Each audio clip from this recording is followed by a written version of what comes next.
দেশের আইন শৃঙ্খলা পরিস্থিতি এখনো অনেকাংশে ভঙ্গুর অবস্থায় রয়েছে। প্রশাসনে দায়িত্ব পালনরত হাসিনা দোসরদের দ্রুত দেশের সামগ্রিক আইন শৃঙ্খলা স্বাভাবিক করতে সরকারকে যথাযথ ভূমিকা পালন করতে হবে।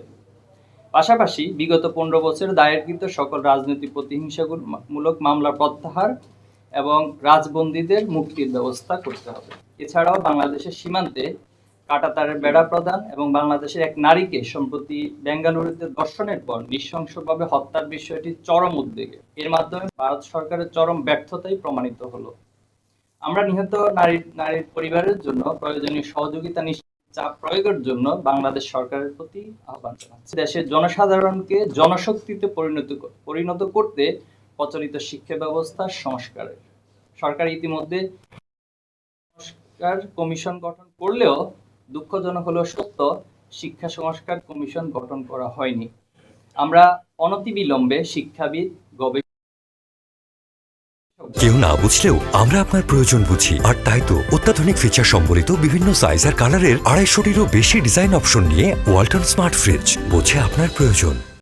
দক্ষ ব্যক্তিবর্গদেরকে নিয়ে একটি অন্তর্ভুক্তিমূলক স্বাধীন শিক্ষা সংস্কার কমিশন গঠন করার জন্য জোর দাবি জানাচ্ছি, যেখানে শিক্ষাক্রম ও কাঠামোর আধুনিকীকরণ, শিক্ষক নিয়োগ ও পদোন্নতি প্রক্রিয়া, শিক্ষা বাজেট, বিশেষ চাহিদা সম্পন্ন শিক্ষার্থীদের জন্য অন্তর্ভুক্তিমূলক শিক্ষা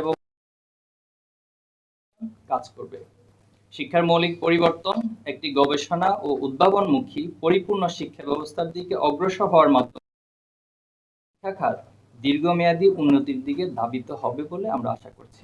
সেই সাথে এই কমিশন শিক্ষা ব্যবস্থা সংস্কারের ক্ষেত্রে দেশের মানুষের মনস্তত্ত্ব, সংস্কৃতি ও সামাজিক মূল্যবোধের ভিত্তিতে বৈষম্যহীন ও কল্যাণমুখী সমাজ ব্যবস্থা প্রণয়নের লক্ষ্যে দীর্ঘমেয়াদী নীতিমালা প্রণয়ন করবে।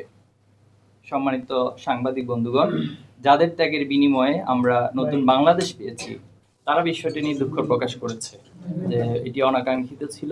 আমরা জানি সোহরাওয়ার্দী কলেজের মূলত ছাত্র দলের যারা দায়িত্বে ছিলেন তারা এই ঘটনাটি, আমাদের কাছে যতটুকু মনে হয়েছে তৃতীয় কোনো পক্ষের ইন্ধনে তারা এই কাজগুলো করে থাকতে পারেন, এবং আমি আমার বক্তব্যে বলেছি এই কাজগুলো নিঃসন্দেহে ঐক্য বিনষ্টের জন্য একেবারে দৃশ্যমান একটি কাজ।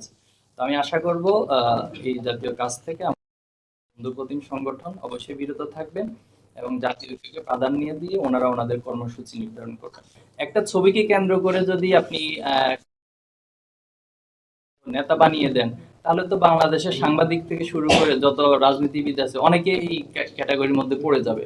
এটা নিঃসন্দেহে একটি হাস্যকর এবং আমি মনে করি একটি ইলজিক্যাল একটা স্টেটমেন্ট। তো আশা করব যে এই ধরনের দায়িত্বশীল সংগঠনের পক্ষ থেকে এই ধরনের ঠুনকো এবং ইলজিক্যাল কোনো স্টেটমেন্ট দিয়ে তারা তাদের কার্যসূচি বা কোনো বক্তব্য দিবেন না বলে আমরা প্রত্যাশা করছি।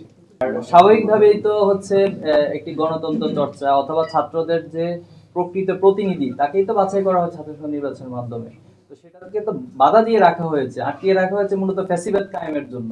যেহেতু এখন ফ্যাসিবাদ মুক্ত বাংলাদেশে আমরা বিরাজ করছি, আমরা চাই যে দ্রুত সময়ের মধ্যে মুক্ত বুদ্ধির চর্চা এবং গণতন্ত্রের চর্চা, সবার মত প্রকাশের স্বাধীনতা, পাশাপাশি হচ্ছে ছাত্রদের প্রকৃত যে প্রতিনিধি সেটা যেন নির্বাচিত হয়ে আসে এবং তার মাধ্যমে ছাত্রদের অধিকার আদায় এবং ছাত্রদের সংশ্লিষ্ট দাবিগুলো আদায় হয়।